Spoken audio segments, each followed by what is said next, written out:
All right. Do a Google Slides or not slides, a Google Sheets, and get the data. Hmm. And then, uh,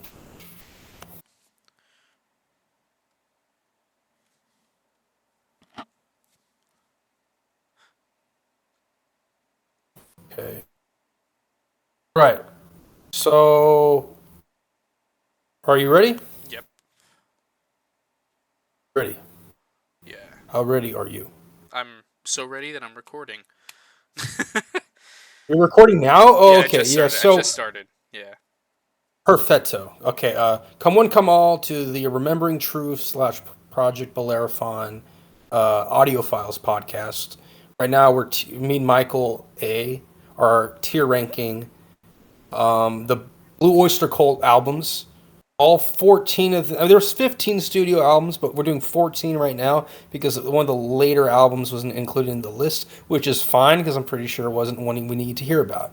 Um, However, a lot of these lists we do with bands of mammoth stature, like Blue Oyster Cult from the early 70s, late 60s. A lot of those bands are they have like 20 albums. For whatever reason, Blue Oyster Cult had slightly less, had about 15, and we're doing 14. Also, this is the only American band we've done so far, and it's the only East Coast slash New York band that we probably will do. It's my guess for a while at least. So it's an intriguing Long Island upstart band. One of the all-time great hard rock bands in history. Uh, Michael, you know the chronology for these albums. Why not start with the first one? Oh yeah. Okay. So the very first one, aptly titled. Okay, actually, they do have a few recordings before the debut album, and I'm not gonna talk about them too much. But they originally They went were under known as Stalk what used to Forest be Group. called the soft white. They used to be called the soft white underbelly, Yeah. and then I think at times they're even just known as the underbelly. However, that's confusing now because there's a YouTube channel called Soft White Underbelly that has nothing to do with Blue Oyster Cult, and is very very popular.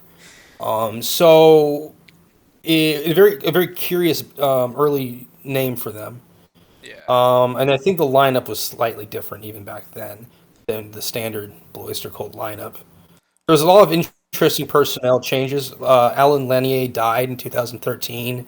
Joe Bouchard was left the band in the 80s, and I think Alan Bouchard or Albert. Albert I think Albert Bouchard was kicked out at one point. Yeah. So a lot of different changes have happened. And he's the drummer, songwriter, so that was a very consequential change. Yeah, that was Um, probably like the most impactful change in Blue Oyster Cult's lineup, I'd say. yeah, I would. Yeah, that would be my guess. Yeah. And we will get to that. Okay. But yeah, so eventually the manager Sandy Pearlman, he had a collection of poems called the Soft Doctrines of Imaginos. And if Imaginos is an interesting word, trust me, we will get to that. But it has there's a section of the poems dedicated to something called the Blue Oyster Cult, Right. and that's ended up giving the band a new name and a name for So their it debut was album. a non-band member who was a poet that they liked, and they were like, "Hey, like let's just go off of his Yeah, he's their poetry." manager. He's Who's the man? That was okay. I remember that Yeah, I actually. believe they all met Okay, at Stony Brook. Most of them met at Stony Brook University. I could believe. I that's believe right. so. Yeah, yes, yeah, SUNY. Yeah, yeah. Yeah, SUNY, SUNY representation. Um, but yeah, so now we have this album, self-titled. I believe it was released. I could be wrong. 1970, I think. Or am I going too early? Um, No, it was 1971 probably because I've been keeping tabs on bands that 72. for the self-titled album. Yeah, 72 for the self-titled. Was Weird. before. Okay. Well, Discogs is. I mean, according to Discogs, it's 71. But I'll get off Discogs.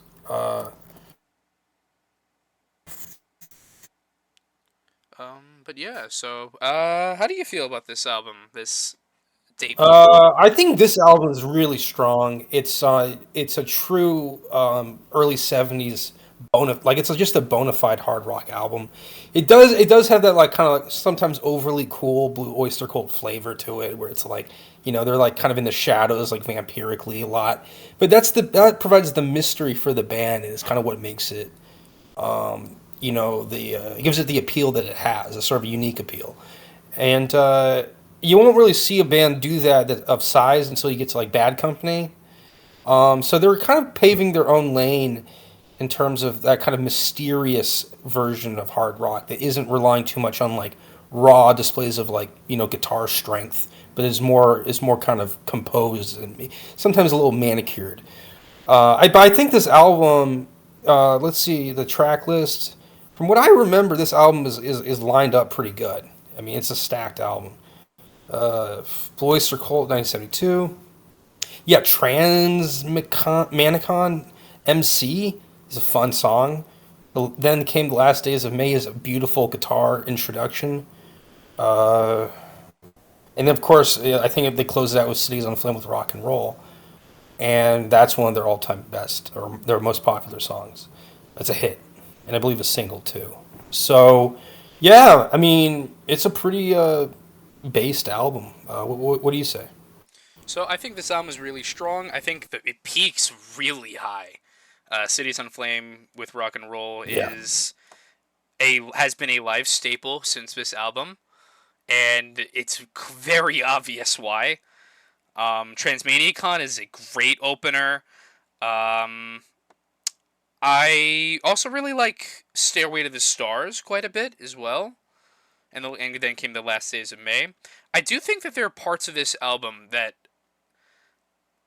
are kind of that still feel like they're stuck in the bell bottom bedecked 1960s. So I do feel like this is probably like it does feel like there's a little bit of holdover from the soft white underbelly era in terms of that sound, but I Yeah. think lyrically, we're already there. Like we're No, already like Sandy Pearlman seems like he really knows what he's doing. It's very odd that he's the manager who's helping to write these songs, yeah. but it seems appropriate. And they're starting to get a little bit of this sort of soft around the edges Black Sabbath kind of metal definition, and yet they're applying it in a whole different direction, which I think it remains to be seen. But they're the arc for Blue Oyster Cult or BOC aesthetically is not the same as Black Sabbath, and yet they seem to start out with a similar sort of coolness. And um, obviously they play more slowly in the rhythm section than Sabbath does, but they still play tight.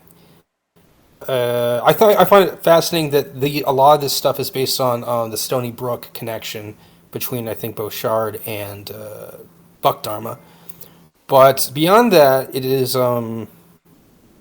it's still early for them, and apparently then came the Last Days of May, is a story about them going to some kind of event in Tucson, Arizona. I think they were buying marijuana, blah blah blah, and there's some story that came out of that about about a murder happening, and it was in the newspaper. And at Stony Brook, it was a well known story. So at Stony Brook, they kind of learned about that story, and that's probably one of my favorite songs by Blue Oyster Cult. Is Then Came the Last Days of May. So it's interesting how their debut album can kind of lend to some of their best songs ever. Sometimes it's a little unfortunate because you go later in the catalog and you wish that they had more, you know, standards later in the catalog rather than just sooner. But like a lot of bands that start in the late '60s, early '70s, that's just kind of the golden age. So all the best music gets popped out, bright and early. Anyway, what do you want to give it? You want to give it an S? I think an A because I think An A. that as much as I do really like when this album peaks, I at least to me it's probably my least favorite of the Black and White albums. Those first three, I think there's Right. just I just think that the other two are better. I don't really know how else to describe it. I just think they're better at. I feel like they're more impactful. They peak maybe even a little higher. They have I better think an A is arrangement for fair. sure. This one is a little more like the sound doesn't change up enough. Um, yeah, but yeah, I think it has some good hits. I'll give it a yeah. Okay, I would give it an S, but an A for sure. Okay. I think yeah, at least All an right, up A. next, A plus. Tyranny and Mutation. A plus. All right, what's next? Tyranny and Mutation. Oh, of course, 1973. Yep. I think these next Okay. few are back to back And until 74 is Secret Treaties, but yeah. 70 this is their second album. I always was confused by this one because I it confused me with the first one. Just the front, right? It's black and white. It's got this MC Escher design, and you're like, okay, and they're obviously trying to be like intelligent with this like symmetry and geometry they're doing, and you're like, okay, it's a little nerdy, but then you actually look at the music, and the music's all pretty good, and the first one I think I like more, but this one does have some killers like OD'd on Life itself is amazing, underrated, and I think a lot of it is stacked. It's got a very good sound, but that was probably the standout song for me. Was OD'd on Life itself. Um, I don't know if I'd consider it better than the debut album, but as a sophomore album, it's neck and neck almost with the debut. I The think sound hasn't changed too much in this one, oh yeah, yeah, this which is is definitely which is more of a reassuring. more just sort of more of the same in terms of sound for More of the sure. same, yeah, And I yeah. think at least for me, I slightly prefer this album to the debut because I just feel like it's a bit more consistent overall.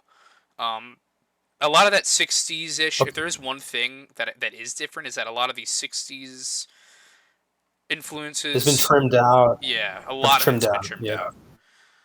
I'm sure. Yeah. I think OD on Life itself, that guitar riff sounds really familiar. I can't quite put my finger on it. That open, the red and the black, and Baby Ice Dog's probably my favorite on the album. Um, Okay, and that was co-written with Patti Smith, yeah, and this wouldn't be the last time that they actually helped used her as a co-writer. yeah, she comes back a lot and for a very long time. And this is not even the first, besides Sandy Pearlman and Patti Smith, there are other writers that we're going to be getting to that they work with a lot, like John Shirley, Michael Moorcock. Um, yeah. Richard Meltzer. Yeah, And you know Richard it's Meltzer, there. of course. Yeah. Oh well. What do you think we should give it? Like a B or an A? I think the same rating, the same I'll give it ballpark an as A. Oyster Okay. Cult. Also an A. All right. Yeah. I mean, it's definitely a tour de force. So yeah, an A. Yeah.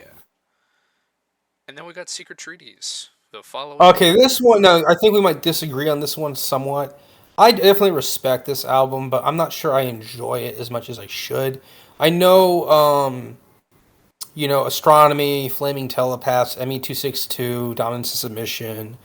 I know all those are like gold standard BOC, but they also happen to be some of the songs I appreciate the least individually. So it's a weird kind of Beatlemania thing where like I kind of I like the Beatles, but then I look at the albums, and I'm not one album to me is like stands out as like the best. Blue Oyster Cult isn't like that, but this album reminds me of all those Beatles albums where they have sort of mid songs littering the album, and then they don't have one great song on the album, and that's just. I mean, I guess Astronomy or Flaming Telepaths would be the better track, but I still don't think it's. There's the like the like a high reaching single. However, you might disagree with that. What do you think? So I actually I do kind of disagree with that. This is probably my favorite of the Black and White trilogy. I do find it weird that It's, this is the only one without Buck Tarma on vocals.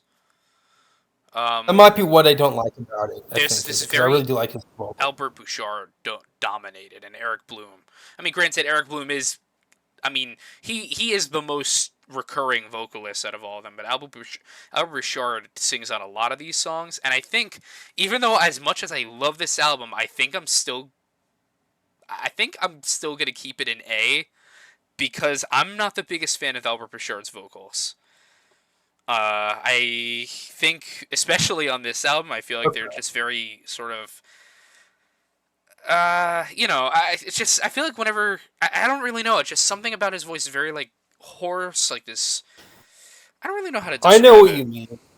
you mean. Eric Bloom for me sometimes is not even what I would prefer. I mean, I like Eric Bloom, but I don't always like Eric Bloom, I don't even know if I could identify an Albert Burchard vocal track. Which one is there a notable one? Like Dominance and Submission is probably the biggest one that he sings on. Okay. I Flaming Telepaths is easily my favorite song of this album. It's maybe my favorite Blue Oyster Cult song. That's an Eric Bloom singing. That was yeah. I love that album. I love that song. Astronomy is great. I think I actually prefer the Buck Dharma version on a later album that we'll get to. And so It feels like they got like you're saying that Tyranny Mutation was like more of the same. It feels like with this one they were trying to get all their weird songs. yeah, this is a big They're one. throwing all the songs they didn't include in the first two albums or their live performances prior. They're trying to throw these in to this, and like I guess I can't speak to the live performances, but this just feels like they're kind of throwing in their weirder stuff, and it doesn't have the '60s quality anymore at all. And they have this funny, like Cold War Red Scare sort of like, space superiority, air superiority, like espionage thing going for them. It's their first real like concept that they've actually shown on their album covers. And for me, it's a cool sort of thing. It reminds me of Salisbury by Uriah Heep. Yeah, I like the idea, and then I listen to the album, and I'm like, these are all like. Immediately, I'm just like, these songs are just not my favorite BOC songs. But I do respect that they're all stacked into one album because they are above average BOC songs. They're just not my all time favorites. So for me, it's a weird album. Like I just feel like they didn't have their top shelf stuff, I think and they just sort of threw into their mid material into this that they didn't put into the last two. I think a But lot that's a of that. suspicion. I don't really know. I think a lot of this that has to do like all the weirdness especially has to do with most if not all of the lyrics with the exception of the opener Career of Evil which was written by Patti Smith again. Um Most of them were written by Sandy Cindy Pearlman and Richard Pearlman. Meltzer and were based off that Imaginos poem series of very obscure Yeah, that poems. sounds like well. That's it's very obscure. But the good thing is that their manager is the author of those poems. But Yeah. like, it is a weird thing for them to do, where they kind of like ask the manager for his poetry. I think this whole thing with the manager writing their songs is low key doing a disservice to them, and I can't pinpoint why. But it does just kind of feel like a sort of another method, another layer of control that they're giving to someone who isn't really a typical part of a band. The manager isn't typically the songwriter, but with BOC in these albums, he often is, and it seems like, and it's a different way to do it, but it does seem like it kind of waters down the material sometimes. Yeah, I think the thing about with Perlman's lyrics, especially because him and Meltzer go back constantly to those Imaginos poems, with Yeah, those lyrics being so obscure. Like it's all right to be obscure and cryptic with your lyrics, but I think this is maybe a step too far on this album. And we will yeah, get that back to could be that. it. We will get back to that obscurity. There are two albums from the '80s that are just so weird with that. Oh, I was, yeah, I didn't realize this, but Perlman lived in my home area in California. Oh, he really? Yeah, he died there in 2016 from a pneumonia related to a stroke, and he lived in Novato, I guess, or died there. And he worked out of San Rafael. Yeah, he was all up in my area, and he was a professor in addition to a poet. So he had a very cool life, obviously, but I just think the songwriting was a little too samey, and because of him. And again, he is the manager. It's a weird, awkward position for the lead songwriter. Because I'm sure there are other great examples where it works, but I think in this example he was kind of a dictator. So beyond that, I think we're going to see it change up on the next one. What do you rank Sacred Trees? You want to give it an S or an A, or I what would you rank it? think I'm willing to keep it an A for this one because I do think, as much as I love this album, there are definitely flaws. As much as I do believe that this is probably my favorite of the three black and whites, though. It's a very consistent album, Yeah, but it doesn't have the peaks and troughs, peaks and valleys, or what have you, that the other two had. This one's a little more of like a one and done. I mean, you're kind of high flying when you listen to it, but it still feels like like you're kind of getting the same quality of substance the whole way through, and it's a little uh, uneasy, makes me a little uneasy, unsettling. It's a little unsettling. yeah, it is a Anyway, very unsettling album, and I think the band believed so too, because starting with the next album, Agents of Fortune, they decided to sort of go in their own path with a lot of the lyrics, and there's Patti Smith again comes back, but they seem to split away from the whole Imaginos idea from here until the mid '80s. okay. So they really changed course. Up next is Agent of Fortune. Yep, Agent of Fortune. they're by far their best-selling album. They only one to go Asian platinum. Agent. Let me look at the. I'm trying to find the Wikipedia. Just 70. Oh wait, what's this thing? Oh, that was a. They. By the way, they had a live album called "On Your Feet or On Your Knees" in between Secret Trees and Ancient of Fortune in 1975, released February 27th. And by the way, the whole time they're doing this out of Columbia Records.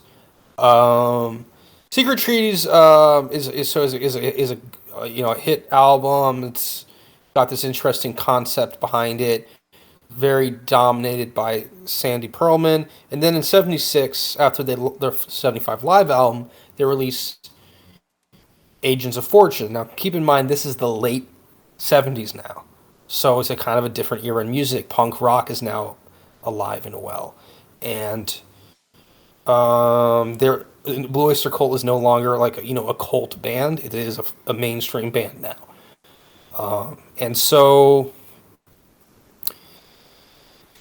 let's say it released early summer '76. Agents of Fortune has Donald Rogers. What's his? How do you spell his name? How do you pronounce his last name? I think Roger. Donald Rosen. Roser, aka O- Buck. Okay. So this one has their most famous hit ever, "Don't Fear the Reaper," on the side one, and it also has a few other staples. Uh, ETI is on here. Tattoo Vampire, Tenderloin. These are all decent songs. Um, I remember listening to this and thinking it kind of had a more jagged peaks and valley, but like it was than Secret Trees, but it was a little higher. Even though it was spottier, it was a little higher up in the elevation, higher peaks, higher valleys. But I don't know. Maybe you'd think that this is a subpar compared to what they set up with Secret Trees. What do you think? So I'm really conflicted on this album because on one hand, I feel like this. Weirdly enough, I think the best songs on this album are the more known ones. I know that's a bit. I feel like "Don't Fear the Reaper." I mean, I don't really need to talk about that one. Everyone's freaking heard of that song at this point. Um, it's a Halloween playlist live staple, and it's even appeared in a Halloween movie, the first one. It's a great song for movies, and it's almost a children's song. But I don't even yeah, need to talk about SNL because everyone has. it's actually a very macabre song. I think Yeah. that it kind of maybe set the pace for their reputation as sort of a gothic band, if you could even call them that. And but yeah, it was also I think one of their highest hits. It was number 12 on the Billboard Hot Yeah, 100. I believe it's. I think their second highest. I think there's a song on a later album that peaks. I think. And this is the only album that went platinum, by the Yeah, way. this is the only Um, album that went platinum. The only album with a vocal performance by each band member. Which means the only album with an Alan Lanier vocal track on the Damn. song "True Confessions," which admittedly I'm not really the biggest fan of. Yeah, And I was never drawn to that one at all, yeah, it's a but little he did I don't really know he did what write is it. Henry one. It's that true like that. I don't really know how to describe it. Um, Shrill. very like it's that Uh, honky tonk croon, piano sound. is it? It's not crooner. It's. Oh, it's like a bar band. Like Yeah, it's a little Oogie bar Woogie. bandy. That's it. That's definitely it. Okay. Unfortunately, I do feel like that is a thing that plagues this album a little bit because as good as some of these tracks are, "Don't Fear the Reaper," "E.T.I.," "Revenge of uh, Vera Vera Gemini. Yeah. Gemini," "Tattoo Vampire," I think is really cool. We also have stuff like "Debbie Denise," which I just could never get behind, and like uh, Yeah. "Morning Okay. Final," "Sinful It's Love." it gets a little spastic towards the end for sure. Yeah, I do think it's a little bit of a front loaded also. Just besides True For sure. Confessions, I think side one is a good country mile better than side two. Yeah. No. Yeah. It's better by a lot, and the distance between the first side one and side two is kind of obvious. But I think they thought that maybe like a tattoo vampire would, maybe take the be that side's version of Don't Fear the Reaper. But really, it doesn't get there. And despite it being their best selling, I think their best selling album, and it was number 29 on the U.S. Billboard chart. Uh, as an out, so like I don't know. I think it's hard to really pick it apart because it is kind of known forever by posterity as the album that delivered into life. Don't Fear the Reaper. That's kind of what this album is known as, if it's Yeah, known it for anything. So I can't really pick it apart beyond that and be like like without Don't Fear the Reaper, I don't think this album would really hold much weight. I Um, agree with that, So and where do you want to put it? I think All told. it's a steady B Okay. right in the middle. All right. And I think the next album, Spectres, 1977, year of many things. Okay, this um, is the first album I bought on vinyl. I bought it at some record store in New York. And it's I looked at the back and I realized that side 1 and side 2 were just like they were had really high peaks. Godzilla is obviously the opening song on side 1, and side 2 has I Love the Night in it, and that's a great song. And so I'm like, all right, this one is a balanced album. I think it's the most balanced album. But I also think it's not always the most fun to listen. But Death Valley Nights is good. Fireworks is okay. Like they have some good songs. Nosferatu, of course. Some songs are tolerable listens. Uh, I yeah, like the album cover a lot. It might be my favorite album cover so far. Um, I don't really know if I love the album, but I think it might be the best contender for S so far. I think this album is. I think for one, it is going for a bit more. It's going for a bit further into the um sort of more radio friendly rock stylings of Agents of Fortune. But I think, unlike Agents of Fortune, they actually have the songwriting to back it up this time. And a lot of that sort of Yeah. gothic Okay. personality from Don't Fear the Reaper. and some of the grandness of songs like Yeah, yeah. ETI, they're Tattoo Vampire. more Yeah, yeah. spread across this album. It's a very healthy album. And I'm not going to say I absolutely love this album, because I don't. I think I think there's a lot of great stuff. Godzilla, I'm totally not saying that because I'm a huge Godzilla fan. I love The Night. Nosferatu, probably my favorite on the album. Death Valley Nights. I think maybe It's the a only one good I'm one, not man. really I think crazy it's for is S. Fireworks. That's like maybe the one I I'm mean, not. I kind of wish Tattoo Vampire were on here instead of some of the some of them, but yeah, searching for Celine like probably could have gone Tattoo Vampire instead. But uh, overall, I think it's their best artistic attempt so far. Like I think it's the most mature that they've done so far. It's not a drop off in quality. I think it has to be an S for me, even though it doesn't sell as well as Agents of Fortune or Yeah, it maybe did even, but it sell. did go gold. Yeah, it It did did go go gold. gold. There are a few more albums on this list that did go gold, but unfortunately, there is a point where that just stops entirely. And Going Um, Through the Motions was also a single, which I didn't even know. yeah, I wonder how. But there was a single, and in the U.S., and for whatever reason, I think "I Love the Night" was only a single in the UK, yeah, that's a which I find bit surprising. odd, especially considering like nowadays it's like often considered to be one of their signature songs. Well, it did higher in the French chart than it did in the States. So, if that tells you anything.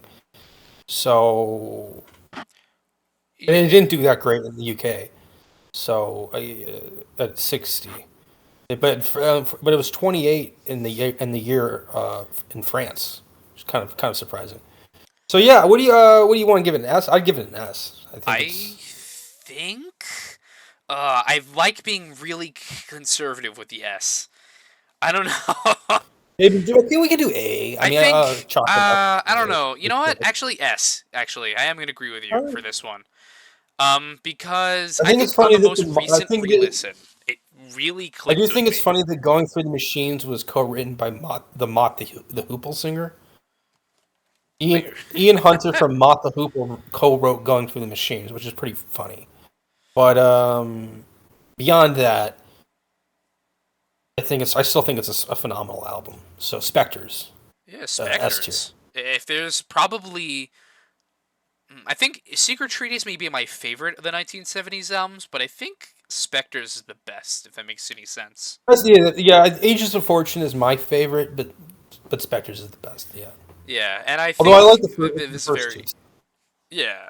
I like all these albums. Like yeah, even though I put it in B tier and I did kind of shit all over parts of it, I do think Agents of Fortune is at least still a good album too. Like I would go back and listen to certain songs off the album. Um, unfortunately, I cannot say that about the next album, Okay, Mirrors. wait.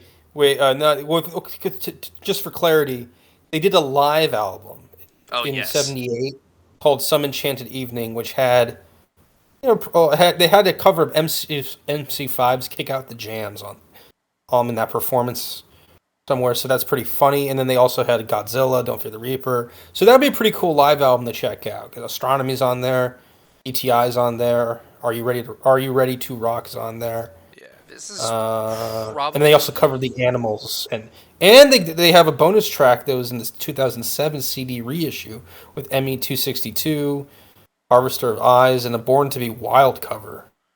Oh So yeah, I actually really like that cover a lot. but this live album, I haven't listened to it because I'm not currently in the habit of listening to tons of live material. Although I'm trying to get more into it.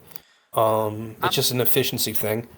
I'm personally But not the biggest fan of live albums. Most of the time, I'm a little bit more of a studio person. well, But as a musician, they help because they inspire you to to do the stagecraft, inspire you for that kind of thing. But yeah, as just a listener, like an audiophile, I wouldn't necessarily go for them because the production is usually shit. But if you're a performing artist, right, like you want to look at the live material because it gives you context for how that kind of band can succeed in different, in the call to adaptation. Yeah. the venue provides. Um, If I do want to give a special thing though, is that if out of all of Blue Oyster Cult's live albums, I think this one's my favorite for sure. this one's loaded. I'll say this one Yeah, has got like six chambers of fucking 30. it's loaded Like a and three. it's topped off with my favorite album cover cliche, the Grim fucking Reaper. It doesn't have 38 special. It's got three. It's got 357 Magnum. Yeah, I mean it's a loaded revolver. Anyway, Yeah, so we'll go to the next album. mirrors. This next studio album. It's 1979. This is going to be the last 70s album called Mirrors. It was released June 19th.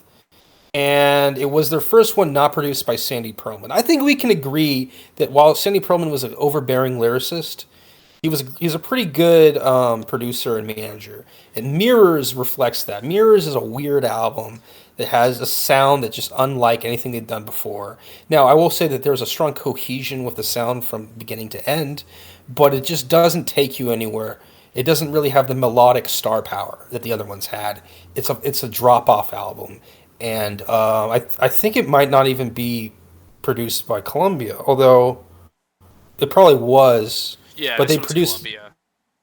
still Columbia, but just a different producer, Tom Werman, Yeah, he is known for producing, I who's let me look believe. at what his credentials were. He's worked with Striper, Mother's Finest, Twisted Sister. Um, his last work for in the music business, he's when he produced the soundtrack for the Mark Wahlberg movie Rockstar, which funny fact is actually based off the story of Tim Ripper Owens and Judas Priest, which is weird to me. Oh, loosely based. He's disowned it. He's disowned it. But I find that interesting. That's really strange. Yeah, yeah.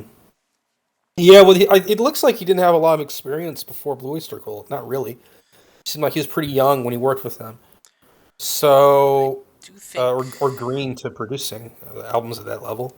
So I think we both agree that it was just sort of like a kind of got some throwaway tracks. It's really a lot of filler. The visual is okay. I think all of them are like on a road trip. You could probably palatable, songs if when you're spaced out driving on the fucking I-5 or whatever. But I just don't think it's really like substantial music. It's elevator music in Blue Oyster Cult skin. Yeah, I don't know what it is about this album. It very much reminds me of like it reminds me of Kiss, like 70s Kiss, which I'm not really a fan of Kiss. I do like one of their albums a lot, but besides that, and I don't know, it just sounds too much like that sort of arena rock sort of thing. It's kind of the opposite of Spectres in that regard, where it's like Spectres goes for a sound and it commits to it while also having the pieces of classic Blue Oyster Cult. Mirrors, on the other hand, is a complete departure. That they never really go back to this sound after this album either. Like it seems like it's very desperate for radio play, but it doesn't do anything with that. Like it sounds almost like they're tired or they're I don't really know how to describe it. It's very by the Yeah, books. it's like sort of like tranquil and insouciant. You feel like you kind of have to slap him in the face to wake them up again. I um I don't know. I think if you're like a diehard BOC fan, you'll probably fall in love with it. But as a casual listener, you're gonna be like, this album is kind of a throwaway.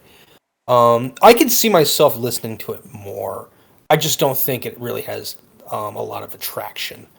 It's sort of like I mean, and to be fair, I think at this time it's a turbulent time in music because punk is sort of taking over a lot of things. Disco is kind of on the way out a little, and like BOC's style is not really punk. It's not really disco, but it's also like it's going to convert, as we'll see later, into sort of a funny, awkward fusion of both of them with Revolution by Night and then also Club Ninja.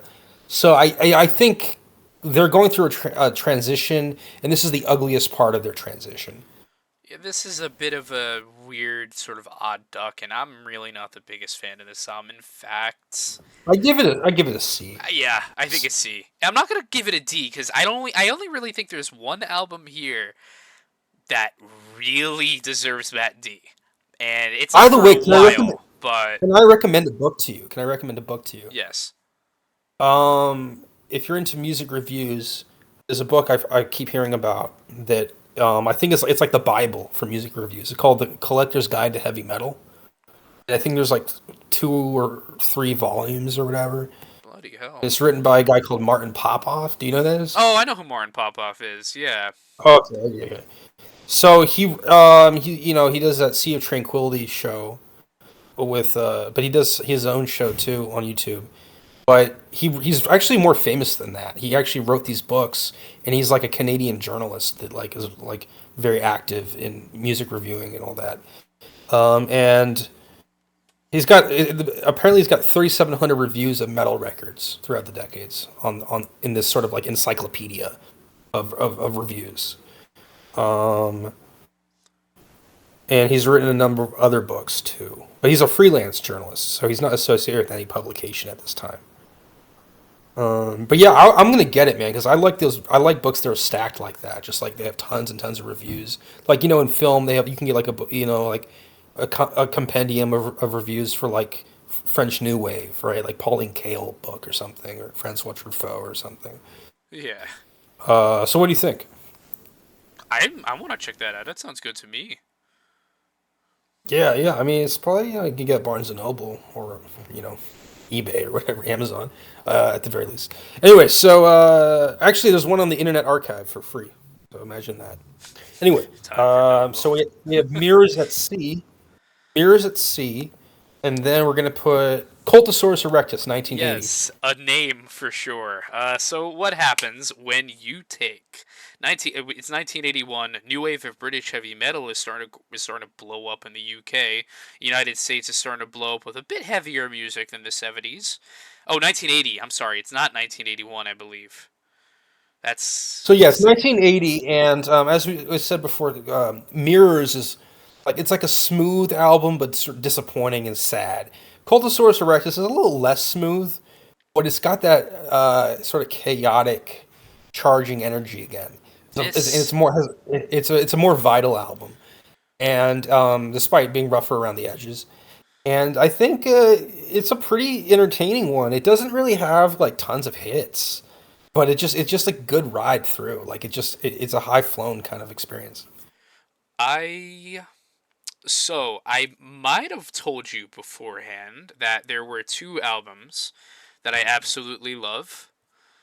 Yeah. And by the way, I left out Spectres when I told you that because I had to go back and give a few more of them a re-listen again just to make sure. And one of them was Secret Okay. Treaties, but I told you the other one is Cultosaurus, Right. and I fucking love this album. It's a powerful one. It's a shot in the arm. It is like it is. There's so much. Shot in the arm. This album is like a it's a shot in the arm that the band really needed at that time. Martin Birch, who is known for especially most producing most of Iron Maiden's albums, and who else did he do? I think he worked with Deep Purple. I could be wrong about Deep Purple. Black Sabbath as well. I will talk about them soon. They cross over around this This time. album just proves that they're willing to adapt to the changes and go and run with the punches. Yeah. Uh, Mirrors kind of started to cast doubt on that, but this one proves that they were able to follow suit. And they have one of the best producers in metal of all time who passed away recently, R.I.P. Martin Birch. Rest in peace, Martin. Rest in peace, Martin. And at this point, he was so seasoned. He had worked with Deep Purple, Fleetwood Mac, Black Sabbath, Iron Maiden, different levels. Oh no, I don't think he. I don't know if he'd worked with all of them at this point, but he inevitably would work with all of them. Yeah. And Around this time, I believe he was producing Heaven and Hell for Black Sabbath. did he work with Iron Maiden yet? I think it will be off 1 year. At this point, I believe Iron Maiden's debut is out, but I don't think he started until Killers. Okay, okay. And then Fire. He also worked on the next album too, Fire of Unknown Origin, 1981. Yeah. Um, and that one has more, is more of a star-studded, hit uh, A bit more of a hit laden machine. album. Hit machine, right? Exactly. But Yeah. this one's a smooth, um, sort of like I don't know how to explain it. Like it's got energy, but it doesn't really have. Uh, it's not a melody machine. It's not really a hit machine, but it does have energy. I think What do you want to rank it? I think while this one isn't a hit machine per se, like Fire of Unknown Origin or By the way, it was number 12 in the UK, so oh it ranked yeah. pretty. It sold pretty well over there. I think it does make sense. This is a bit of a commercial rebound. This album went gold. Um, it. I think what's special about Cultosaurus is that even though there are no, I don't believe any of the singles really charted that high per se. A lot of these songs aren't really that well known, as opposed Fallen to Angel, yeah. Deadline. There's nothing All you there's like both UK Godzilla singles. on here, Yeah, yeah. but I think this album has the same kind of magic as Spectres, where it's like yes, they are adapting to the times, but their Oh, definitely. signature mood is there, just in a more energetic form. It's like Spectres without the well-known hits, and that's really high praise. So Yeah, I would give it an A. I think I want to put it in an S. I think this might be the only other one I really want to put an S. All right, yeah, yeah. For Just for this, based on the sound. Okay, we can do. Yeah. I think just based off like I think Monster is fucking weird, but it might be my favorite song on the album.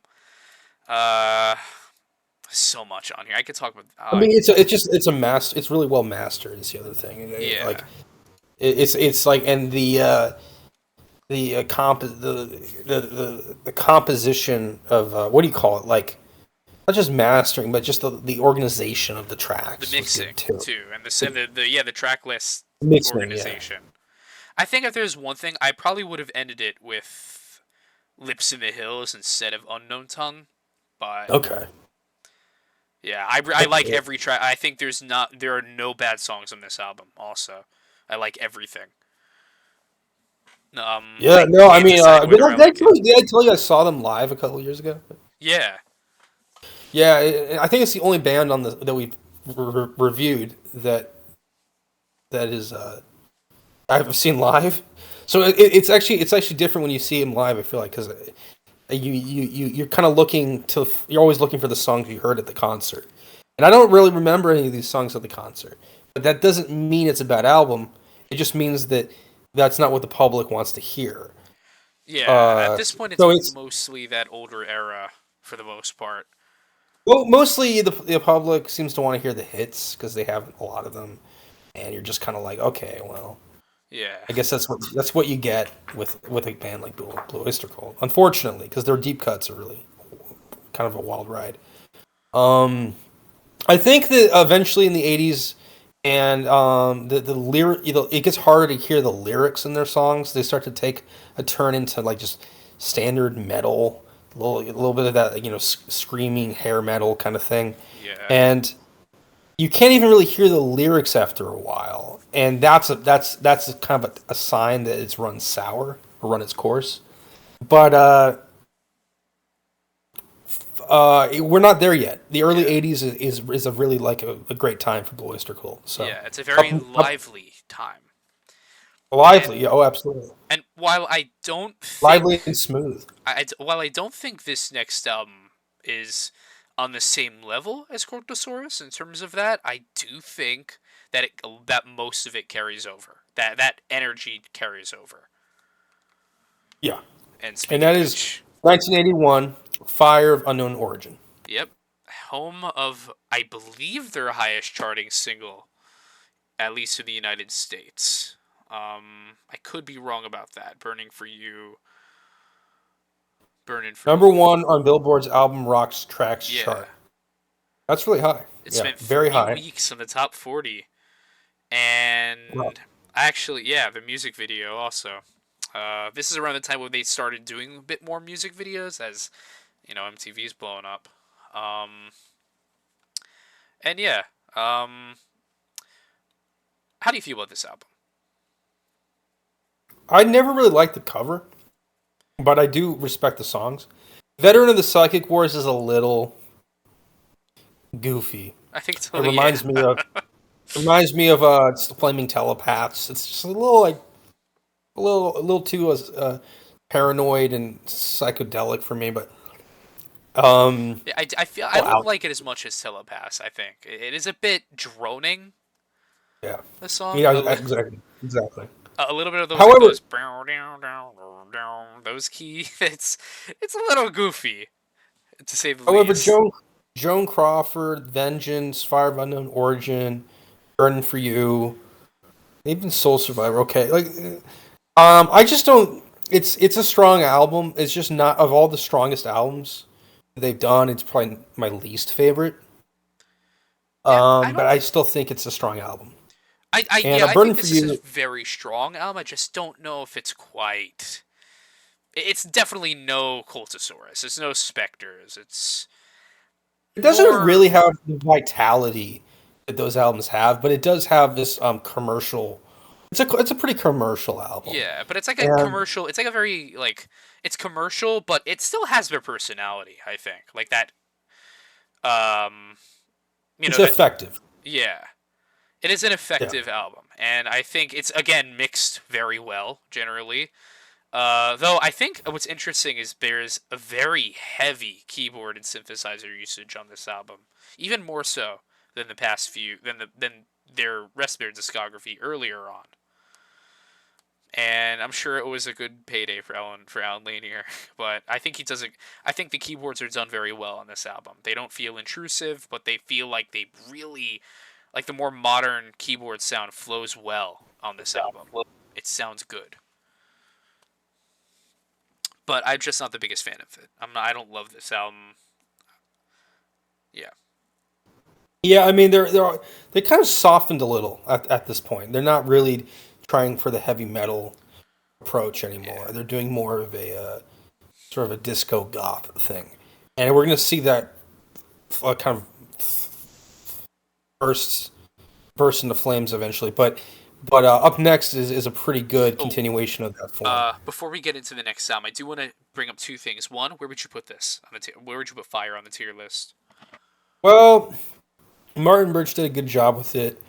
I think we're drawing towards the end of the Columbia era, and it's starting to show. I think their sound is a lot different now than where we started with them. I would say B or an A. I'm thinking a Oh, high B, okay, higher than Agents at least. yeah, B plus. I think, and the second thing I wanted to bring up is I forgot to mention this before, but in between Cultosaurus and Fire of Unknown Origin, uh, I might have mentioned this in the Black Sabbath episode. Okay, granted, I know the audio didn't quite work in that episode, but there was a live recording released on VHS called Black and Blue, in which Blue Oyster Cult toured with Black Sabbath in their initial Dio era lineup, with Bill Ward Weird. still on drums. And while I think Black Sabbath, like I don't really think they were 100. They're on their 100% game on that live performance. I've seen the whole thing. Blue Oyster Okay, okay. Cult is so good on this album. And yeah, it's not quite as Wow. flashy as some of their other as some of their earlier live recordings, but I do think that they're alive on that album. They really are. Um, and that's interesting for me to say that because you know me, I love Black Sabbath, and I love Ronnie James Dio especially. Um, Me both, man. I think the anytime that they can out show up Black Sabbath is a pretty good sign. yeah, Um, and that's saying a and, lot, it reminds especially me of when it you reminds me know. when the Who went on the Rolling Stones like circus show or whatever, and they like upstaged them, and they didn't release the movie because they made the Who made the Rolling Stones look like a shitty band by comparison, even though it was just like a one off performance. Yeah, and the same But thing yeah, happened with Black and Blue because Tony Iommi yeah, ended up blocking this from getting re-released. yeah. But you can watch it Yeah. free on YouTube if you want. Tony Iommi's not looking. Hooray. Yeah, Um, I guess not. Yeah. All right. but yeah, so Yeah, now we it's move more, on to I don't know. album I don't know reviews. how that doesn't get taken down. Yeah, But I then don't. I put up like a 1 minute video of Danzig singing, and then that gets taken down. Yeah, Doesn't it's even. Danzig. I mean, if I you guess. really think about it, I mean, Danzig. All right. Uh, It's Danzig. maybe if the video is not good, they're like, oh, he's gonna make you know, the band look bad, so they take it down. But if the video is really good, they're like, oh, it's actually like it's free advertising. Anyway, so let's go to the next one. By the way, 1983 is the ninth studio album. Big changes. Albert Bouchard's fired. He's not featured on it, Yeah, I and don't really know the reason why he got fired. I really think, yeah, I don't know the reason why he got fired. It seems kind of like the creative differences sort of thing on paper, but it might be just like a general growing intentions. And okay, it's I gotta say, man, I love this album. The Revolution by Night. It's probably my favorite album cover, or close to it. Spectres might be the main one, but this is like second favorite. wait, really? And yeah, I mean, I don't know. I don't know, dude. I like driving. I don't know. This is a great driving at night album. I was not expecting It's end of the that. night. Most of the album really is just end of the night music. That's a not a bad thing. Take Me Away, Shooting Shark is a good. It's a kind of front loaded. Shadow of California, Feel the Thunder, Let Go, Dragon Lady, Light Years of Love. Like, who cares about those ones? Light Years of Love's okay. Uh, I think this you know this is an this album is a very good album, especially on the A side. Side B is it is sh- respectable, but it's not like it doesn't have any hits or singles from it. And I think despite this album not reaching gold and only placing like modestly into the U.S. charts, I think there's something about this. I mean, Patti Smith who wrote "Shooting Shark" and the lyric. I think that's their most intelligent song that they have written. Well, it's their most sophisticated song that I've, especially for like a single. And to me, it's a more sophisticated album. I You can really call it a rock album. yeah, I think I agree with you. I can't really call it like more of a it's more of like a pop rock album, I think. But Yeah, yeah. I think this is an interesting album because on one hand, Albert Bouchard's presence is missed immensely on this album. His songwriting, it's not quite the same. It doesn't feel the same.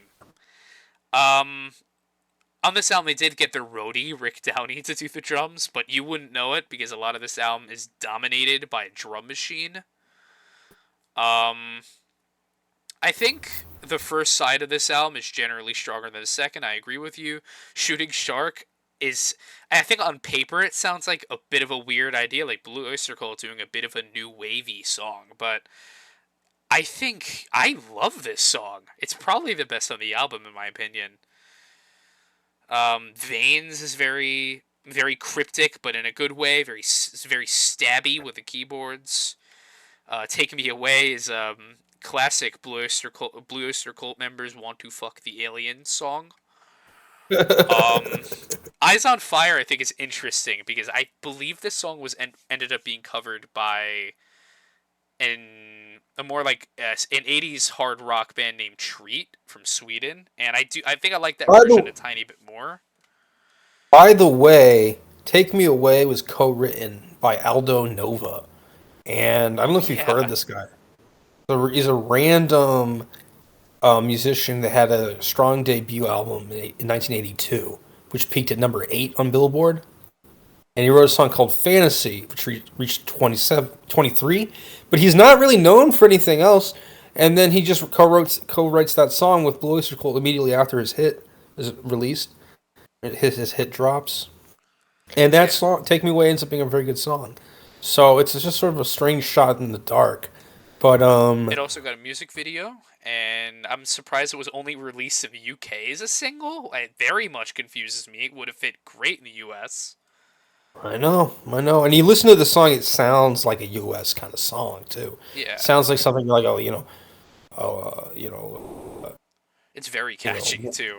In fact, if warm-blooded American oh, would listen speaking to of it. singles, if you guys, I'm gonna deviate. I'm gonna move away from the tier list in the video recording right now just to show you guys this. The Shooting Okay. Shark album cover, the The cover single for the cover. single Yeah. is just the most. It's hilarious. I It's don't hilarious. even know. I, Playing tricks on me. I found you. Yeah, well, the whole song is about him seeing the shark flying in the sky. I mean, And he's like going crazy, but he's like heartbroken. yeah, and You know? I do really like how the lyrics. It really does get that like sort of heartbroken thing across. It's a great movie song. I think it feels like a Oh movie. yeah, that was what I liked about it. So is the music video is really immersive. It felt like I was watching like a something that was staged Yeah, and this would not be the rather last than time this something that was happens. like just promoting a band. It was like it felt like they were actually trying to like create a narrative I and think weave one into being. I think Anyway, unfortunately this album falls off it gets a hard little on the second it half. gets a little threadbare in the second half for sure. Yeah, I don't really like Shout Out California that much. Light Years of Love is kind of forgettable. Let Go is horrible. I hate that song to death. okay. Ian Hunter. Dragon Lady, I think is pretty cool. I like it. It's a little bit more of like a rock and roll kind of song. Very probably the most metal song on the album. And Feel the Thunder is kind of cool. It's a bit like a Golden Age of Leather thing going on with the lyrics, but I think it's a little too 80s. And I think this album is probably the most dated, I think, out of all the Blue Oyster Cult albums in terms of its sound and mixing, and the drum machine. But yeah, I kind of like this album. It's a bit of a joke sometimes, but Where would you put it? I think a B. By, by the way, it was released November 8th, 1983. Yeah, Unusual that an album gets released in the fucking like late autumn. yeah. And maybe it Kind of might have unusual. impacted the sales of this album because it did not do good. It Probably. did very It okay. didn't do good. No, it didn't do good, but It's not it's definitely a cult classic, because get it. it's a hidden gem. It's a Anyway, yeah, I would say I would personally give it an A, but I'll give it an A. I think if we had three and A, let's just give it an A. okay. Yeah, I'll move it up. I think it's at least a little bit better than Fire, just because okay, Fire I think is a much more consistent album, but I just think this one is just kind of irresistible sometimes. It has a lot of charm. It's got more magic to it. Yeah. Yeah, and Call Me Fucking Nuts. I kind of feel the same way about Club Ninja. And now Okay, is the this time we one talk about actually, that. I didn't know what you were talking about when you said it was good. So then I listened to it again, and I didn't focus on any tracks. I just tried to listen all the way through in one go. And you're right that it's a really like mixed and mastered album. Like it just sounds good when you listen to it as a one shot. But it doesn't really like have a lot of like the singles to me were just didn't stand out a whole lot. But it has a good sound. Like it vibes. It just wasn't. I don't know. It wasn't the roller coaster I was looking for. It felt more like a train, like a nice train. Yeah. I think interestingly enough about this album, um, is that Rick Downey is already gone from the last album as drummer. This is the beginning of the lineup mess, as they had a fairly consistent lineup all the way until Fire of Unknown Origin. Um, but now Alan Lanier's gone too. The keyboards are a bit pared back. It seems like they're more atmospheric than they are a lead instrument, like on the last two albums. Tommy Zvonchek replaced him. He was part of Aldo Nova's band. Um, and a new drummer, Jimmy Wilcox, and Sandy Pearlman is back as producer. Um, and I do think that because of that, this album is definitely a lot weirder than the last few. Um, there, but at the same time, I do think this is This very album they recorded it December 10th, 1985. yeah, So the 80s are already halfway over. And they've only made four albums, I guess. Okay, this is their fourth in the 80s, their 10th studio album total. And then on February 11th, 1986, it's released. And it's so the 80s are like winding up, like winding away, kind of winding down, right? yeah. They're fading away, Well, at least the '80s they and knew it. as they knew it, and so they're really leaning into the fucking club music. Um, they kind of set up for themselves with you know what was the last one called? Revolution by Revolution. Night. Yeah, and so for me, this is sort of a last ditch effort to capitalize. Let's dare I say monetize on the sort of the fading '80s sort of new wavy club scene, and they're sensible enough not to lean into the hair metal action that's going on, but they're leaning a little too far into the nightclub sort of circus at the time, coked up nightclub circus. However, this album just doesn't sound bad. It's got really good production. Yeah, and The problem is that the songwriting is not good. I think I mean, this is a weird sort of mishmash because on one hand we have like white flags and make rock not war, um, and beat 'em up. Like these songs, some of these songs are just not good. it's Um, trashy. and It's Dancing in the starting to get Ruins is a trashy. straight rip off of Burning for You. Complete with a big budget music video. Yeah. But I think on the other hand, I think the good songs on this album are really, really, really good. Perfect Water in particular. Um, a beautiful song in my opinion. Um, I believe it's one of the singles off the album. I believe the last single released for it. It's a very almost like starts off very calming, but then it sort of just explodes into like this sort of I don't really know how to describe it. I love this song. I really love this song, and I could say the same with Madness to the Method, the closing track. But I just think some of this stuff is just a bit. Again, I'll point to Make Rock Not War winning the competition of stupidest fucking name I've ever heard for a Blue Oyster Cult song. Um, some of this just encroaches on that sort of hair metal territory, and I'm not looking for that. I'm not looking for that in a Blue Oyster Cult album. So I just think it's a bit Yeah, odd. the whole thing. They have like the stun guitar in it, and it's just the whole thing is kind of this big fat mess. However, that is kind of what helps define the set Blue Oyster Cult apart, and it's why they never really turned it into like a Sabbath clone, even though fans wanted them to be a Sabbath clone. Yeah, This is an album that kind of harkens back to the side of them in an era where they were into like live laser shows, and they had lyrics by a rock critic. They were never really like hyper conformist with the way they went about things, and this album is kind of supposed to play with that idea, but it doesn't really break the mold itself. It sort of indicates it, but it doesn't do it anymore. And I think it's kind of one of their more conventional albums. I don't think it deserves that high of a rating. I think a B is fair for this album. I think B Personally, minus for me. Yeah, yeah. I wouldn't say C, yeah, but B definitely not minus. Mirrors. No. No, Um, no. Mirrors was truly mediocre. yeah, I think Club Ninja. I can't. It's not. It's uneven. Yes. Yeah. Forgettable. No.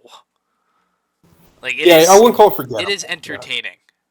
But I feel like when this album does peak again, I'll point to Perfect Water. Like if you're gonna listen to one song off this album, it's got to be Perfect Water. And it's popped up a lot in live shows, especially as of late. So expect to hear it That a makes lot if sense. you. That makes sense. Have you Um, been following their live performances on like YouTube, or do you know people that are? What's going on? oh, mostly YouTube. I haven't. I want to see them live. I have not gotten the opportunity to yet, sadly. Okay, But okay. I do. Another thing interesting about this album. This album got a lot of weird ass lore behind it. It is one of the most expensive Blue Oyster Cult albums. It only sold 175,000 recorded copies, only a little higher than And that. that's probably why they got dropped by CBS. You know, it's like they're Not starting to make yet. all these. They still Not got. yet, but soon enough. Soon Yeah, enough. soon enough. This was a very expensive bomb financially, and it's a Mm. very interesting because it has a lot of star power behind it. Perlman and Meltzer are back. Howard Stern shows up in the beginning of one of the songs. When the war comes, Oh yeah, yeah. He does the intro to a song. Yeah, he's like, it's "When the funny. ashes are And you know turned why? to It's because he was he dust." was he was dating the cousin of Eric Bloom, one of the Yeah, no, cousins no. of Eric. His Howard Stern's cousin was married, I believe, at that point to Eric Yeah, Bloom. that's Not right. anymore. Brief for a time, yeah, Yeah. for a Interesting. season. For a season. Anyway, next one up is even weirder than this one. But still, I mean, they're both weird, but this one's quite a bit weirder. I think it's actually more intriguing. Imaginos in 1988 was. By the way, you have all the albums up. Like you gave it a B minus, a B, and it's a B minus. You have all the Oh albums. yeah, yeah. Okay, cool, cool. I have Club Ninja at the So, bottom beat right now. great, great, great. Yeah. So, they recorded this. It took them a long time to record Imaginos. It took them over years, and then they released it in July 1988.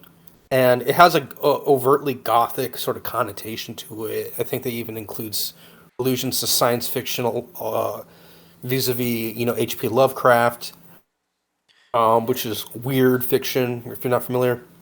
And the whole gothic literature tie-in was supposed to be a nod towards or at least like an attempt at inclusion in this kind of the goth wave going on in the late 80s, like Echo and the Bunnymen, and maybe some Susie Sue and The Cure and all that.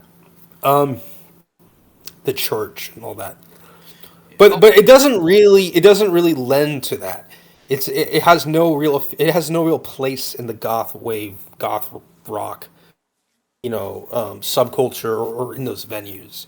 But it just leans towards it, and I think it's a conceptual failure. Yet at the same time, it's a really it's kind of this romantic effort that succeeds in a weird kind of intimate way for the band because this is the final sort of phase of the Sandy Pearlman poetry, cycle. yeah. And if you're a fan of Blue Oyster Cult, you kind of have to find it endearing that they put all this effort into this album. Unfortunately, it's the last album they had produced by CBS or Columbia, as we've been saying, which which seems to tell me that they didn't know what they were doing with money anymore, and Columbia stopped wanting to invest in Blue Oyster Cult, which is Yeah. pretty tragic. So So it's this not really a album good thing. this album has an interesting backstory, a very long-standing backstory. Uh, so if you remember what I was talking about with the Imaginos, soft doctrines of Imaginos, this is where it finally culminates. And after Club Ninja came, okay, you know what? I'll go in order. Let's start. This goes back to 1982 when Albert Bouchard, after leaving Blue Oyster Cult, decided to team up with Sandy Pearlman and record a trilogy of solo albums based off of the Self Doctrines of Imaginos. And we got a demo for this album. Back in like 1982, or like an unreleased demo that was submitted to CBS, but they ended up rejecting the project because mainly due to Albert Bouchard's vocals and the obscurity of the lyrical content. But so they kind of just shelved it. Jump ahead to 1986. Blue Oyster Cult is, for the most part, they're on hiatus after Club Ninja's failure. Um, and Sandy Pearlman offers. Oh, Joe Bouchard is also gone at this point too. Yeah, he's the bass player. Yeah, Right? I and I mean, don't believe he appears on this album at all. those guys change out a lot. Bass players. Yeah, But interesting. They're down one Bouchard, but they're back another because Albert Bouchard is back on drums. he didn't leave for long. I thought he only left for like one or two albums. Who? Albert Bouchard. He only left for like one or He two. left for one or two albums, but this would be the last time he appears on a Blue Oyster Cult album. Imaginos. Really? Yeah. Until he rejoined for live performances, Yeah, he right? occasionally rejoined for live performances, but never stuck around, I believe, due to long-standing beef with the rest of the band. Okay. Specifically Bloom and Dharma, or Roser. I don't know what he prefers. Um, Yeah, but I mean it makes sense. I think he was good at giving lending a certain vibe to their band. yeah, In like the albums had like a certain angular sort of presentation that was unusual. They were cohesive albums, and then Bouchard leaves, and the things sort of thread apart. But I don't think he was the genius in terms of songwriting that maybe he contributed. Like I think he provided a structure to the band, but I'm not sure he provided the substance to the band. If that makes sense. And I don't think this album is very good. I was listening to it and it did not stay in my head. And the unfortunate thing is, I really love the themes. So maybe lyrically, if I just pay more and more attention, I'll find the occultism to be fascinating. But as a one and done, it just didn't stick with me. But did you like it? Maybe you did. I don't remember. I think you so liked it more than I did. I think with the troubled production behind this album, and I also forgot to mention that the only reason why they recorded Imaginos is because Cindy Pearlman offered only that as Blue Oyster Cult's way out of financial trouble. Guess what? They ended up in financial trouble anyway after this. But I think despite all the trouble surrounding Yeah, this see, that's what I'm album, saying. and It despite was like a self-indulgent dictatorial move. yeah, it's a Right. very extremely self-indulgent. But you know what? I really like this album, despite that. Okay. All right. And I It's think I ambitious. think in spite of that, and Yeah. despite it, I don't really know how to word that. It's double-edged sword a bit, the overindulgence, because on one hand, I think that overindulgence makes songs like Astronomy. I think is a very strong song on this album. I think it's maybe even a little stronger than on Secret Treaties, in my opinion. Even if it does go a bit faster and it's not always welcome. There's also it's a really long title. This song name, "The Siege and Investiture of The Siege and Investiture of Baron von Frankenstein's castle at Wisseria." That's the whole name of the song. I love that. I love that song. It is very. It's probably like the one song on here that like really, the one new song on here that really justifies the overindulgence. Um, I think. I generally think this album. What's weird about it is that I like. I don't think there are any bad songs on it. I like all the songs. This is a fun album to me to listen to, but this album is way out of order. Like it's really like the track listing is very off.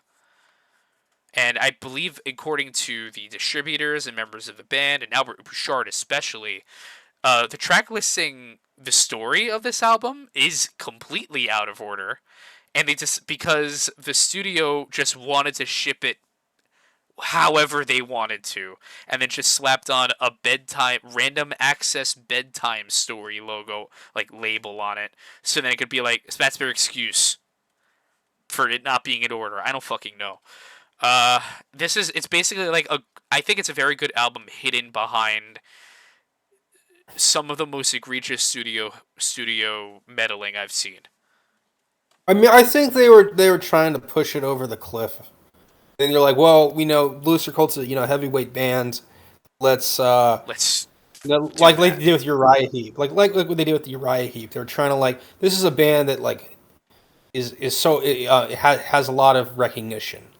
and we need to like milk it for all it's worth. And but then they do it with all these after really kind of devastating personnel changes, and in the '80s, and then the albums become sort of like self indulgent, and maybe rock music is just a little bit less relevant than it used to be, and it's just like they're not really they don't have the spirit they used to have for some reason that I don't understand. And this album kind of represents sort of like the last gasp of that kind of golden age. What's the album that was the same with Uriah Heep that you were telling me, Um, or was it for the other one? wait, you mean like that more? I don't even know. Like a bit more of like a. I don't really know how to. Hmm. What was the S- band? What was the first band we did? Or Black not Black Sabbath. Sabbath? Oh, the one Saxon. after Black Sabbath. Oh yeah. That's the one. It's not. You're right. Saxon. They're doing the thing that happened. The same thing happened to Saxon is happening to Blue Oyster Cult. Yeah. Oh wait, or am I wrong? Or am I Wait. wrong? Oh fuck. I don't Let me look know. at Conquest Abominog. Like let's say uh, there was Abominog. All right, Abominog was close to what was that one? Out Abom. through the thing. What? What? Equator. That's the one. Yeah. I mean, like Equator is like Equator. this. I feel like Equator is like this sort of like it has a similar sort of overblownness to that. A very, but I feel like they are definitely going for different things. Imaginos is going heavier, whereas Equator is them sort of going for punchy pop rock. Imaginos is trying to go edgier Right. with the heavy, very edgier heavy metal in a lot of areas with the very poofy, boxy drum sound and more atmospheric keyboards. Um, they Yeah. are similar in a lot of ways, but I this is kind of a confusing album to talk about. I think Oh, because but then we did also what was the one? Rock the Nations. What was the last one when with Saxon where they switched record labels? Was it Destiny? oh, Destiny, yeah, I actually Yeah, still really that's the like that one where album. they just you liked it? Yeah, it's like I like it, but it is a very like at that point they are going full on like after Innocence is No Excuse flirted with Def Leppard style rock and Rock the Nations try to do like arena rock, like sterile arena rock compromise. This one is going for like radio play. It's going for like the big songs and the like overblown production. You don't So think Imagine This is kind of like that? I think It's it is kind. overblown. I think it is. It's closer to Destiny than Equator. I think than Okay, Uriah okay, Heep's Equator. And I think okay. they are in a very similar boat to each other. I think Destiny's a little more consistent in what it's trying to do. Imaginos has like ideas planted there, but they're just out of order and And fucked you know what's over. funny is that they used the Cliff House in San Francisco, which is hilarious because I've been there all the time. And that was where they had the for the album cover. And I that building mean, doesn't look like, but they used the photo from like 100 years ago, in yeah, 1907, and it was destroyed by a fire. And Imaginus has a lot of these like historical cultural touchstones embedded into it, but then it just doesn't have any. It doesn't crystallize into anything like that memorable, and probably because they're drawing from too many sources. They're trying yeah, too hard to be a cult. But the problem with the cult's works is it's always meant to be deciphered, and basically they're turning this album into a book. That's kind of how I feel about it. Like yeah. it It's feels very like, concepty this album, but oh yeah, it's a concept album. Yeah, it's a very I like. It's weird because I really like listening to this album, but I think there's too many cooks in the kitchen for this and too one. many cooks in the kitchen. You could Way have said too better. many. I didn't even mention the guest stars on this album. Yeah, there's And what's it? freaking. What's up with astronomy being like re-released on this shit? I don't even get Oh it. yeah, so the reason why they did astronomy again on this album is because it's supposed to fit into Sandy Pearlman's Imaginos Soft Doctrines poems, Okay, yeah, of and course. it fits in This, around this period, like you around know, what this this is a lot. period in This the is book. like, and I don't know if you're hip to this, but they had Alan Parsons Project. You know how he did like he had some early successes in the '80s, and then he had an Edgar Allan Poe like concept album for like The Raven. And it didn't sell that much, but he was like, but that was he went from like an '80s star to like Alan Parsons did to doing like the Edgar Allan Poe's The Raven, and it was all just based on poetry and basically just made no sense. It's not what anyone wanted. It was sort of depressing, and this album to me is sort of depressing in that same way. It's like it's I don't know. What do you want to rank it? I don't think we can go very high with it. I But you don't said you think like it a lot. I really like it. I'm not willing to put it in A, but I'm also not willing to put it in C. Oh I fuck. think. Okay, I think. whatever. I Let B, think. B minus. Let's do a B minus. I think it's at the very least better than Club Ninja, even though I did praise the fuck out of Perfect Water. Um, I do think as a whole, like even with all the meddling, it is slightly better than Club Ninja. Um, Yeah, I mean, magma of illusion, magna. Oh, it's not even Mag, magma. Magma, It's magna. It's a Magna weird. Evolution. Oh, God, this is a weird album, dude. Okay, whatever. B minus. That I whole long ass name Frankenstein song that I'm not repeating the name of. I really like that still. And in the presence of another world, the astronomy okay. movie. Let's just throw in B minus, We dude. spent It's too much to unpack. fuck Uh, fucking imagine us. no, it's like hard to even sustain a conversation about it because it's so windy as a Yeah, topic. it's very. The thing about Imagine Us is that yes, I do like this album. I don't know. You know what? Fuck it. C. I think. Okay, so yeah, let's do Fuck C. it. C. I do really like this album. It does really pain me to put it in C because I do like listening to it. But man, just holy, oh my god! Like there's so much. I didn't even get to the guest stars. There's like John. There's a guy named John Rogers who does vocals on the title track. There's on the Frankenstein song. There's a guy named Joey Cerisano. He's like he's very famous for like a commercial vocalist, like in Okay. commercials. Uh, Oh, that's weird. what's his Oh name? Joe gosh. Satriani shows up on this This album. I know it's like that's spaghetti noodling. Oh, dude, it's terrible. I mean, I'm not. Okay, I mean, I'm not totally against spaghetti noodling. I mean, I like well, it what I vague. don't get is why the Doors guitarist Robbie Krieger's in it. That's weird. Oh, what the That's fuck? awkward. Really? Yeah, he's on 2 tracks. Yeah, What? What is is he that thing? doing here? Aldo Um, Nova's on this album also. well, yeah, and Aldo Nova's on it for What's some. going Again, on? it Some is guy just named. they're trying to recapitulate everything that Blue Oyster Cult did into like one album, but it's just a shit show. It's so But like it's much. yeah, it's just too much. It's too much. It's too dense. It's too much for one album. They should have made it a double album. That was their mistake. Yeah, They actually, should have that was the made it a double plan. album.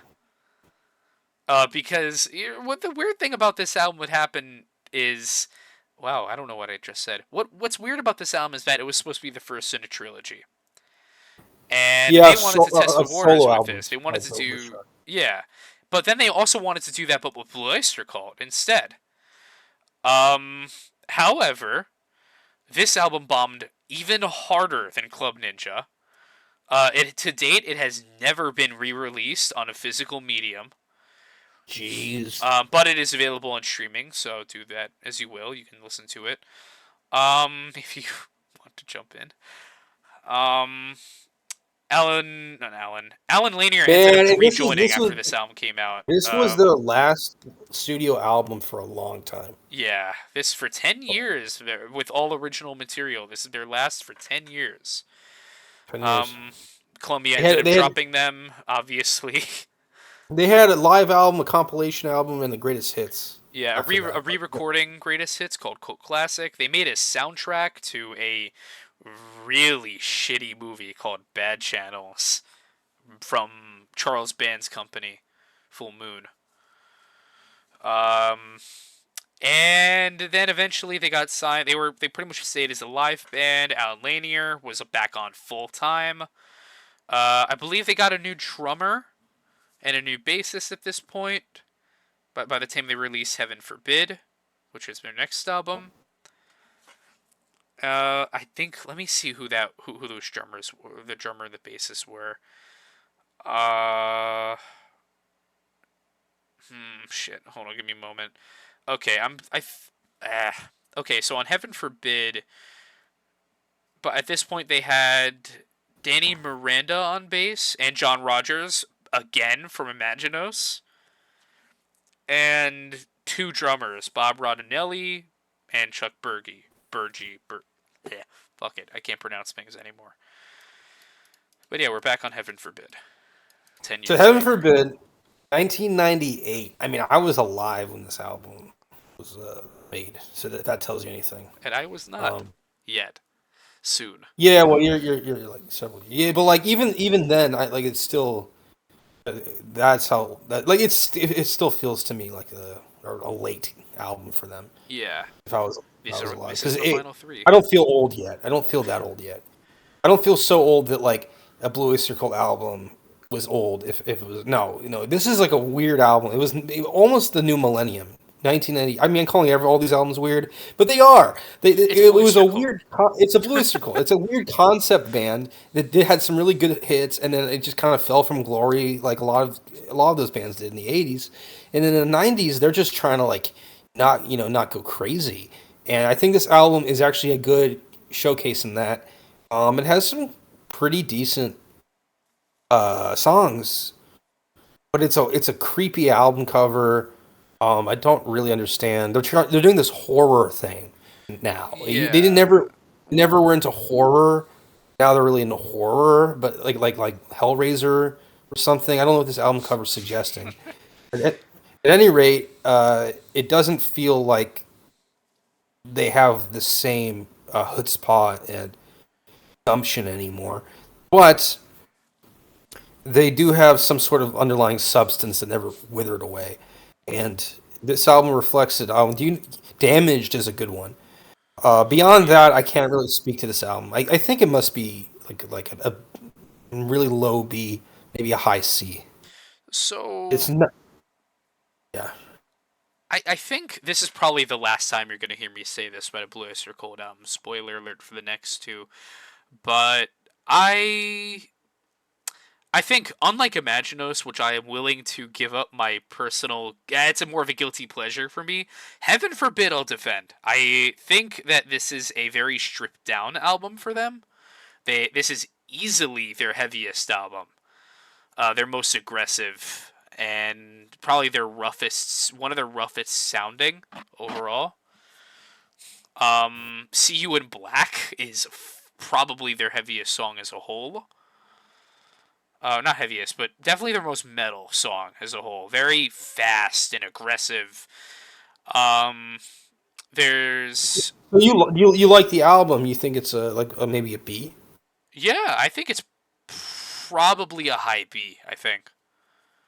Heaven forbid. I think this album is very strong, especially for Blue Oyster Cult 10 years after Imaginos in 1998 with no traction and a smaller label. At this point, they had missed the grunge boom. Grunge had lived and died, quite literally.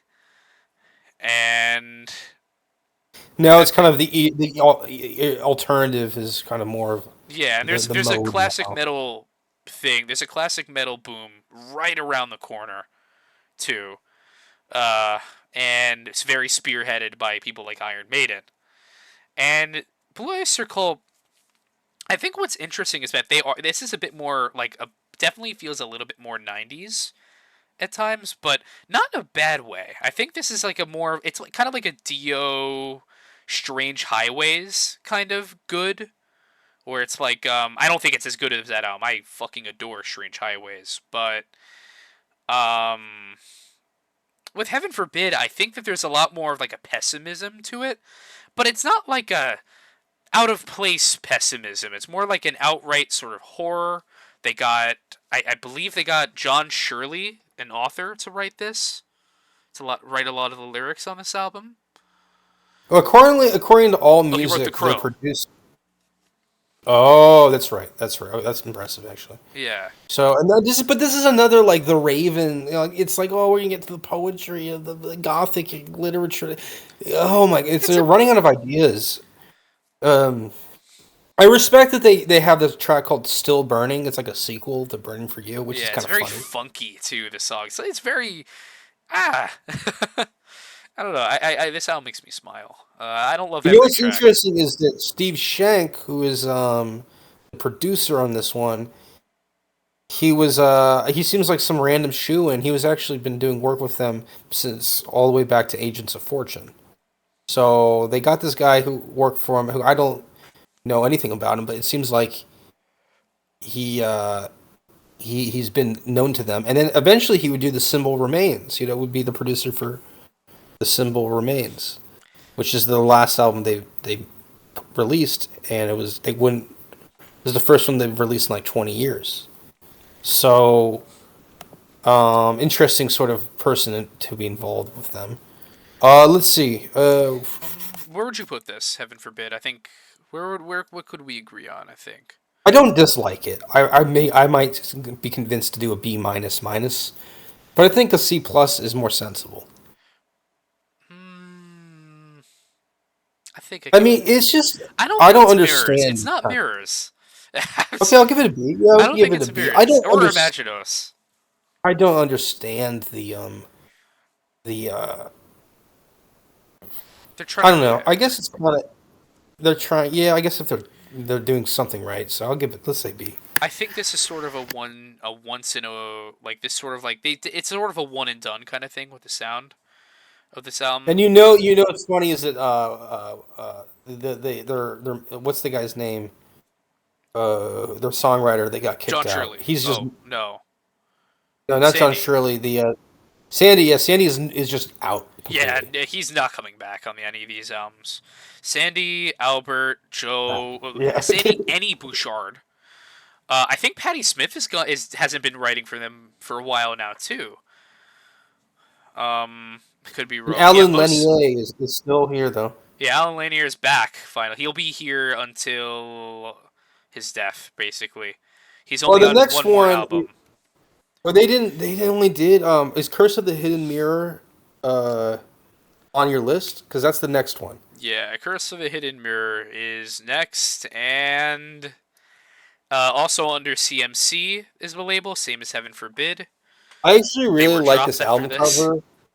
I actually really like this album cover. No, no, well they keep changing their their their representation or whatever their production for student company for a while because I just don't think they're hitting their stride anymore. They're resting on old laurels. Yeah. But um, you can tell that they have some juice in the tank. I'll be completely honest with you. I didn't listen to much from her Curse of the Hidden Mirror. I had a hard time even finding it on YouTube. Yeah, Like I was looking for songs, there is a hard time YouTube finding. channel that has Missing Heaven Forbid uploaded. But I don't. I believe these Okay. are the only two albums from Blazer Cult that aren't on streaming at all. Wow. And I think that's because of CMC, because CMC is a smaller label. At the time, in the mid to late '90s, they were known for signing bands from that were big in the '80s and the '70s that were dropped by You the know, record labels when grunge blew up. this is a sign of man. And I think we're too young for understand appreciate it. Is that they have an aging fan base, and Yeah, that's why they're getting all these literary references to like The Crow and the Edgar Allan Poe and H.P. Lovecraft. They're doing all this steampunky kind of thing. That's because their fan bases, once they hit the age of 40, they're going to be like, oh, I don't want to give a fuck about sex, drugs, and rock and roll. I want to read a book. And so now the fan base like wants to listen to music that reflects their aging interests. And this guy John Shirley, I never heard of him, but he writes cyberpunk novels yeah. in the vein of Neuromancer. And to me, that's like something that like a 40-year-old would be reading. It doesn't sound like something that 20-year-olds are going to be into There's for the some most things. He part. did write The Crow, and that ended Oh, up he getting wrote the he adapted wrote the into a huge movie. but yeah. I mean, of course, Okay, but but like, besides that, but, yeah, but the Crow is like is like. it's the exception. I mean, it's cool that he's writing all these different things. But like again, like never heard of the dude, and The Crow is not like like a great movie. It's just a cool movie, It's and exceptionally cool. so he's If he's a stylist, but he's definitely not like he's not like Paul Schrader or someone. He didn't write like Taxi Driver. He wrote The Crow. It's a little bit of a markdown, but I think it's cool that they're including him, and he's kind of like after you get rid of the other guy, Stanley. What's his name? Fuck, Sandy, Sandy. Sandy. Once you get rid of Sandy, this guy I understand why they include him because he's also like a serious writer and poet, and I could see the logic. Like Sandy was their manager, and he wrote poetry, and then now they have like a real writer, who's in their heads is almost like an upgrade. But I think it's just too random to have this fiction author writing these songs all of a sudden. You know what I mean? It's just so random, yeah. and they're just leaning too much into to the to the stylistic expectations of like an aging fan base. Um, And I think it's cool, but I think it's cool in like a universal sense. I don't think it's cool in like a youth culture sense. And I think this album is just it's got to be not great. I haven't listened to it much. I'll be honest with you. I'm judging prima facie. You I'm know, not judging from lived experience. I'm gonna be honest with you. I This album seems like, considering it has almost the same lineup, a more consistent lineup actually than Heaven Forbid. You'd think that it would sound similar. You'd think that it would touch on similar uh, things, similar subjects, especially with John Shirley again back as a lead lyricist. Lyricist, With Bobby lyricist. Rondinelli on drums full time, Danny Miranda on bass full time. You'd think that it would sound more like those, but this sounds like pub rock. This is a bar band. I don't even Mm. consider this like a band aging with their audience. I'm gonna be honest. I think this is kind of depressing. It's a bit. It's just This album's kind of this. lackluster. I don't like this album at all. Like at Okay, let's all. give it a D. Let's give it. We could give it a D, but I guess that's the lowest we have. So that's basically Yeah, our I F. don't think I'd say an F because like saying F would mean that this is like Uriah Heep raging silence bad, It's like and it is fucking ear not. rape. It's not ear rape. Yeah, okay, we'll give it a D. Yeah. So we're whatever the next band we do, or next group or artist we do, uh, Yeah. depending on who it is, maybe we won't have an F. Maybe we will. Maybe we won't even have a D. Who knows? But Jesus, this album, I don't like it at all. Not a single song on this album.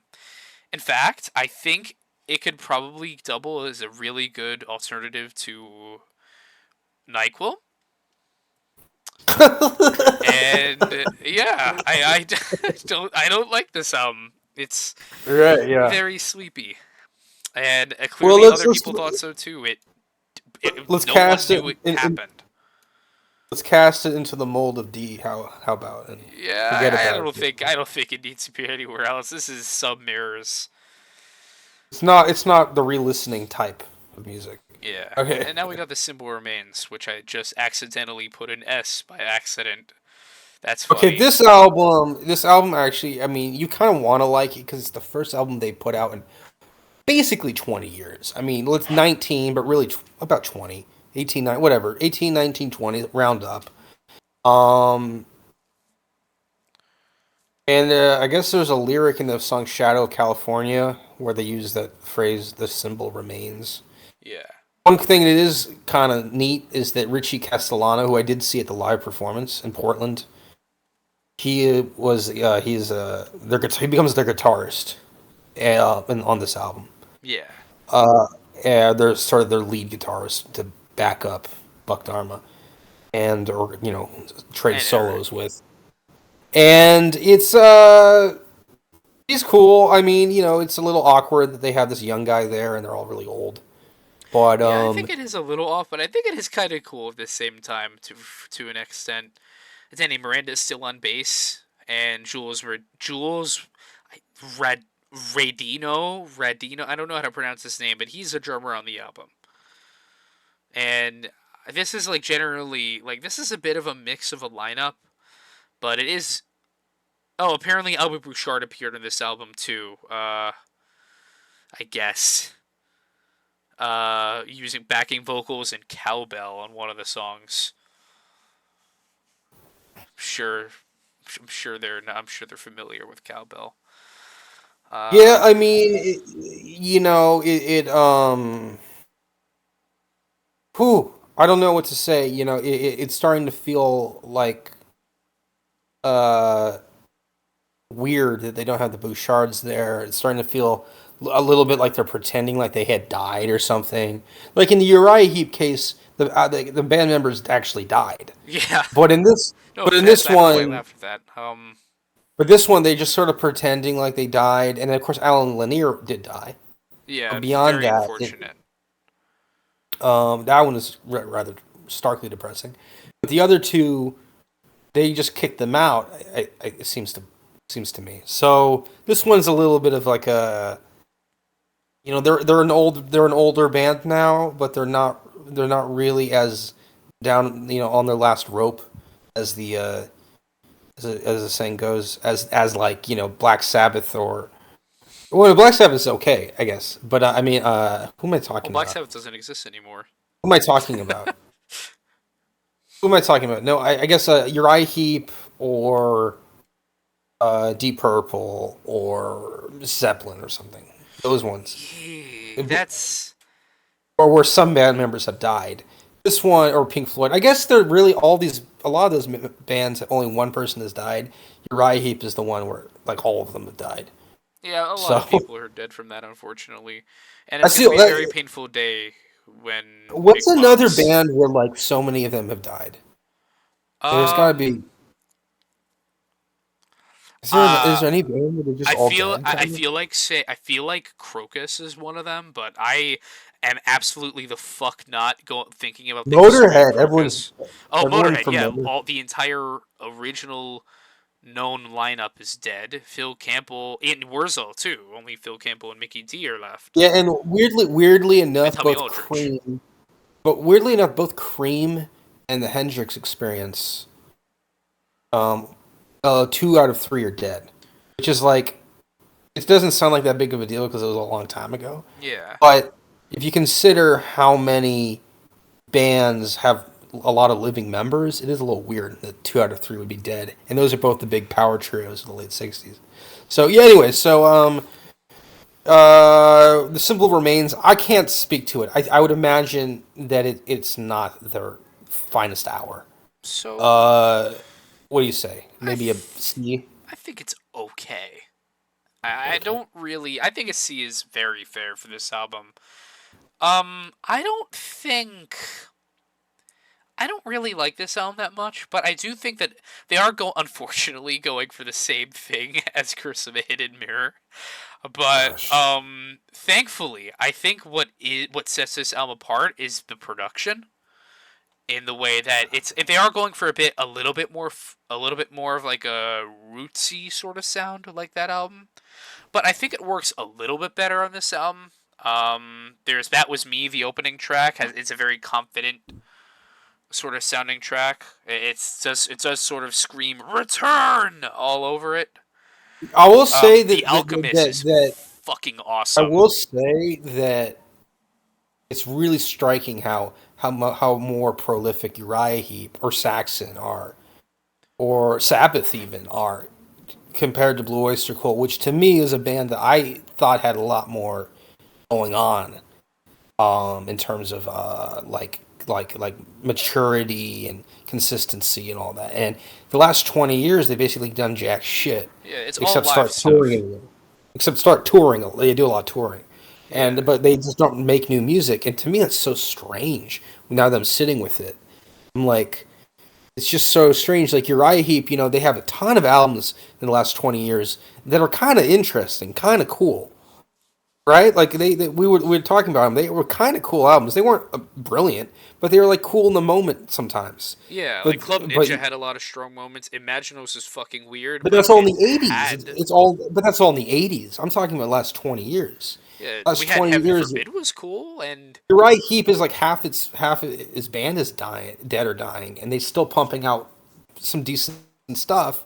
And then Blue Oyster Cult last 20 years didn't do much of shit except tour, yeah, they're not and it's they're not like quite. Yeah, like really Uriah Heep and Deep striking. Purple are really like, despite a lot of their key Very members being different dead, they're bands. still pumping along with strong amounts of energy. But They have energy, but I'm saying, but in the studio, Uriah Heep has been kept up with itself.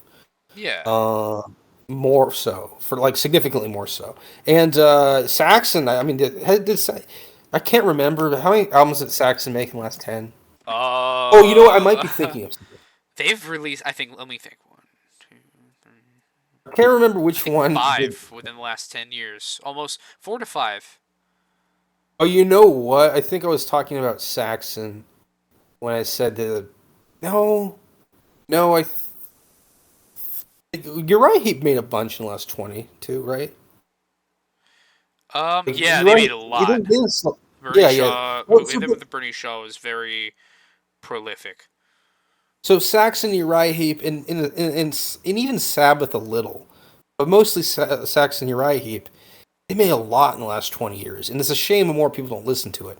Because Purple hasn't pumped out any new music in the last 20 years, except this 2020 COVID album. So that tells you kind of about some maybe sort of the motivations behind some of these acts. I'm sort of disturbed by the lack of productivity, right? Like, Yeah. how hard is it to just record an album? How hard is it to sit in a room for 20 minutes with people that you've known a long time and just sort of hit buttons on an instrument, you know? I mean, it's really, or nowadays you don't even need to do that. You can just do it remote. You can do it, by email or whatever. So it's really like scary that they haven't made anything in 20 years. Yeah, until now. I believe I think they're working on another album. I could be wrong. But they say they're working on a new album, like how band like Wasp says they're working on a new album. It has been 7 to 8 fucking years A since they lot of said yeah, that. well, like also well, yeah, yeah. I mean, Wasp is one of those mysterious bands. The Cure is a different genre, but they also didn't make one for like 10 years until just recently. It's there are a lot of great bands that just sort of like fall out of stasis with themselves, with their members. The members kind of fall out of stasis, and they just like kind of dissipate into thin air, and no one would know about it because no one's paying attention. And then they come out with another album 20 years later, and it's like, oh yeah, like this is they've probably been making albums this whole time. No, they took a 20-year hiatus. How is it like that's how low publicity the band must be, that they just no one even knows that they haven't been making. I had no idea Yeah, they weren't making they're albums. more like an if you know nowadays, but it's weird. Yeah, right, right. And It's a more word of mouth for sure. what's odd is before we get into the final tier ranking, I do think what's interesting is that while Blue Oyster Cult has not been very prolific, over the past few years, over the pandemic, Albert Bouchard has been very Oh, it's been prolific. very yeah, he has, and he's now the drummer for the He Dictators. he Done a lot of press. re-recorded he re-recorded Imaginos under with his vision, um, and recorded the two sequels. Finally made that trilogy in the correct order this time, and with no random guest stars. It's just Albert Bouchard doing most of the performances. Joe Bouchard shows up on the third album, which just Is came Jim out. Bouchard still alive? Is he still Yes. alive? Yeah, Weird. him and Albert just released No, I Imaginos guess I guess a month that's ago. that's the solution. If you want to listen to some quasi Blue Oyster Cult material, just listen to what the Bouchards have been doing, and then you're gonna get kind of maybe like a slice of it again. Yeah. But As for it's Oyster still Cult, the newest thing I'd probably recommend there's a from Donald them is Heaven Forbid. Roger Donald Roser Buck Dharma fan, it's sort of depressing that you can't see them combined forces. Do you think? Do you know the story behind why he calls himself Buck Dharma? Actually, no, I Is it don't. okay? Well, it's Okay, a hold on a weird second. I'm name. muting myself.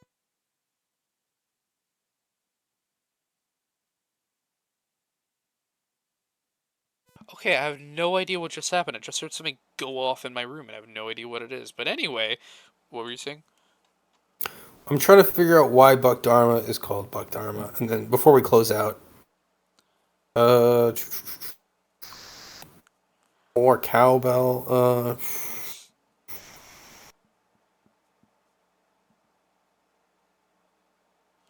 Buck Dharma.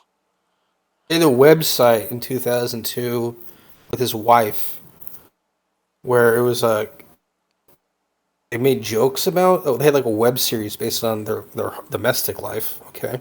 Interesting. Oh, okay. So basically, according to multiple Sandy Pearlman accounts, came. yeah, Sidney Probin came up with the ideas of multiple of like all the band members having like weird ass names, and none of them liked it except for except for Donald Roser.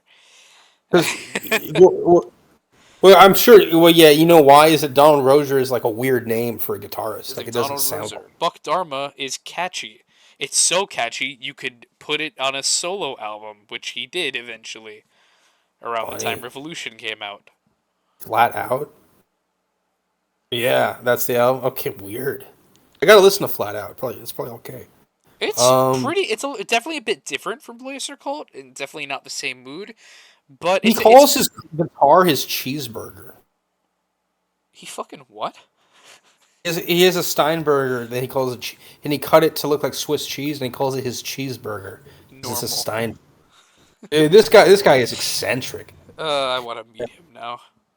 Yeah, he's eccentric, and then the fact that in this Sandy, even that, probably even more eccentric than Sandy. What's his face? Sandy Sidney Perlman. Pearlman. I don't know. I don't know about that one. Sidney Perlman wrote a lot about like back of the car S&M and Really? being horny for aliens Oh, and he, shit. and he died recently. I didn't realize he died 2016. Yeah, Alan Lanier died 2013, and Yes, they call uh, him a Svengali, and he produced the Clash's second album. Yeah, it's sad. Well, yeah. we'll close out with that. I didn't realize those two died. But So yeah, let's go over this ranking then. What do you have in S? On my end, I have Spectres and Cultosaurus erectus. that's all I have. I have an A. I have Oyster Cult, Tyranny Mutation, Secret Treaties, Revolution by Night. Yeah, and then B, I have the same on I my have end. B, I I have Fire of unknown origin. Agent. I have Agent of Fortune, Fire of Unknown Origin, and Club Ninja. Yeah, I have Heaven Forbid on my end, and B as well. You have what on B? Heaven Forbid. Yeah, that's a good That one too. Yeah, otherwise known as the ugliest fucking album cover here. My God. Um, there's and an then in alternate D cover too, but it's not worth it. and in D you have the steampunk one. What do they And call team, it? I John have that Shirley. one, uh, the Sleep Aid, Curse of the Yeah, Hidden and Mirror. the Hidden Mirror, and then oh sorry no Mirrors. Imaginos is in C, and then D is the Hidden Mirror. Yeah, And then C, I didn't put it there yet, but I was gonna just be nice and put the latest one in C. yeah. I think C is actually fair for it. It's been a bit since it. Funnily enough, came out at a point where I was really, really getting into Blue Oyster Cult. So perfect timing, but I don't really count that when I talk about this album. I don't think it's that good, but it's better. It's not gonna put me to sleep. This album, I'll say that. Like it is better than Curse of Hidden Mirror because it won't put me to sleep. Yeah, that's the only really nice thing you could say. There's not a lot of compliments you could pay The to Alchemist it. is awesome. I think that's about it. Okay. Actually, Well, I mean, it's still a killer band, and they have a stellar discography. It's just that they taper off in a really strange way, and then even worse than that, they had this 20-year hiatus that no one has known about, It and they really kicked screwed out, them over. really screwed them over. Their main songwriter died, and they ousted him, and then they also ousted their. I mean, they lost three members because they had two lost the Bouchard's brothers, and then they also Alan Lanier died, 2013, which is probably the most tragic thing that's happened. Yeah, he Um, was very important to the band. either him dying or Perlman dying is the worst thing that happened to them. But let's not compare. Death is death. Yeah. Anyway, so yeah, how much are we on for time? So let's check that out.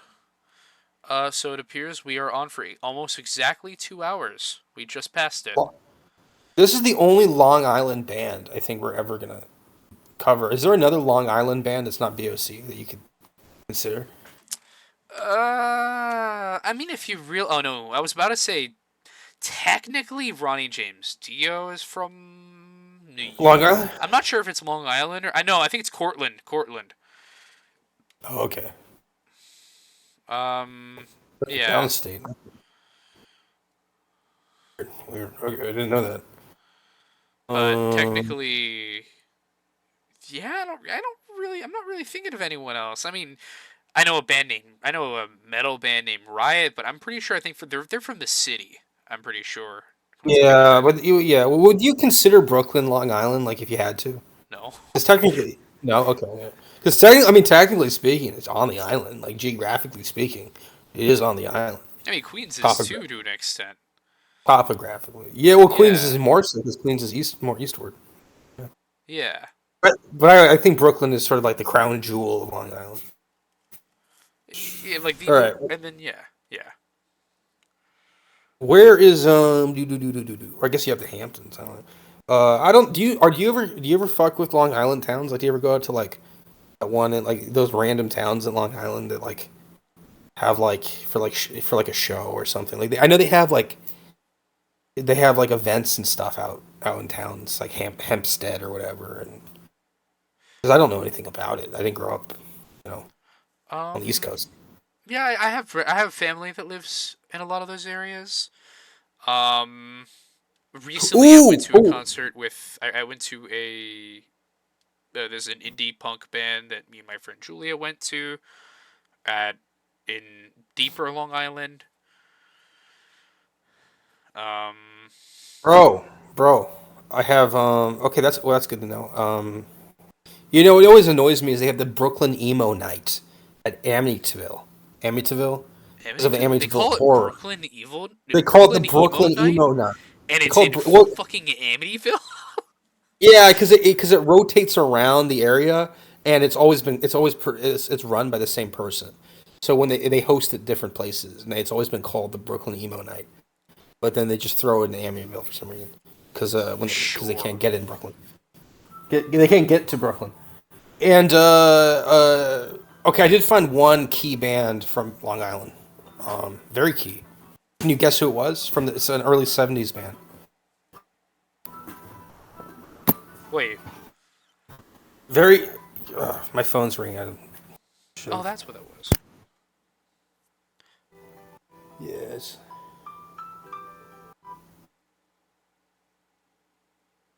Oh yeah, should I stop recording? Um.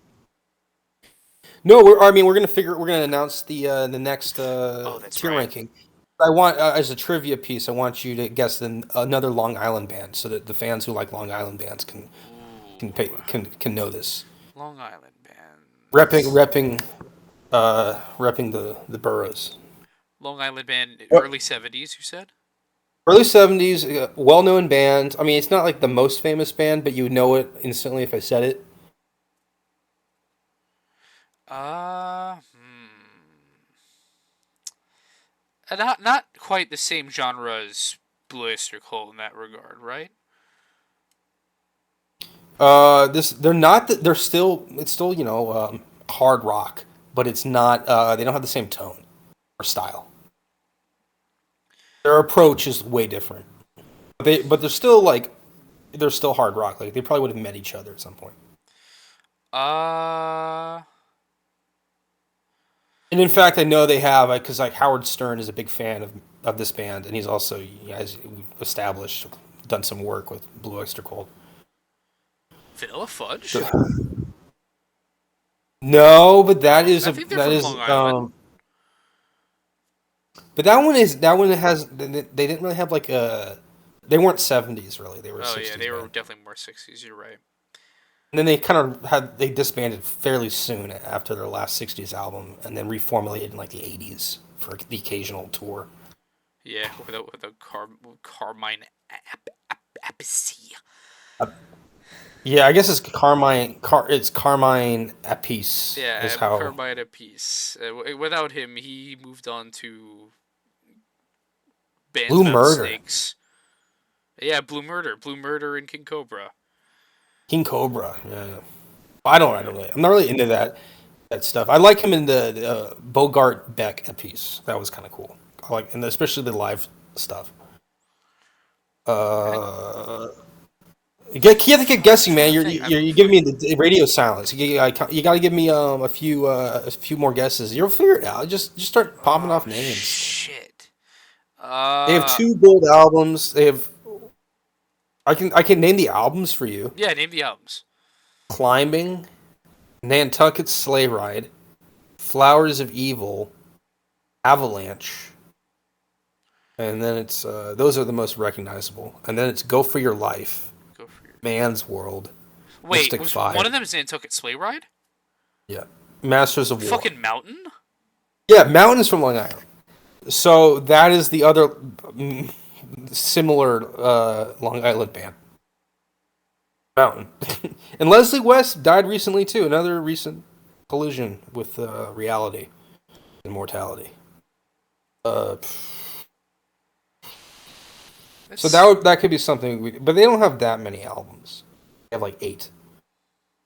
yeah. Anyway, sorry. I mean, the do for the next tier ranking because we're probably not going to do another Long Island for a while. So Yeah. what would you want to do? Well, um, my original idea was I think Priest sounded good, but with the I feel like it would be a bit more timely, especially with Nico McBrain's announcement recently that I think Iron Maiden might be a little bit more appropriate. What happened with Nico McBrain? I don't get it.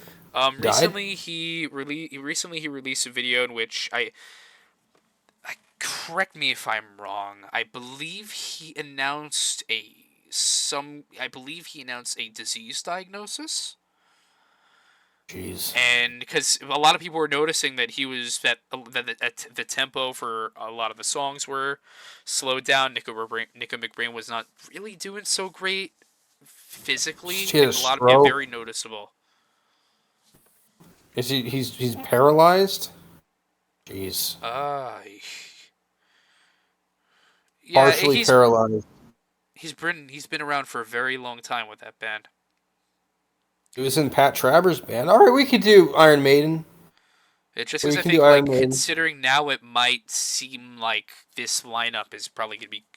It might seem like this Devastating. lineup is this is Fractured. huge. One of them. Something's going off. Yeah, yeah. I mean, they're already, you know, they already have some issues with their lineup anyway. But this is especially worrisome. So yeah, we can jump into because we were trying to do the thing for Ozzy with his Parkinson's. Yeah. Uh, so yeah, we do the same for Priest. Sure. Next from Birmingham, from where the Sheffield, right? Sheffield, England. Okay. Well, not the same as Long Island, but I don't know. It's kind Wait, of you like the said Long Island wait, Maiden or of Priest? England. Maiden is Oh from yeah, Maiden is Sheffield. Sheffield. Priest is from Birmingham, And like Sabbath.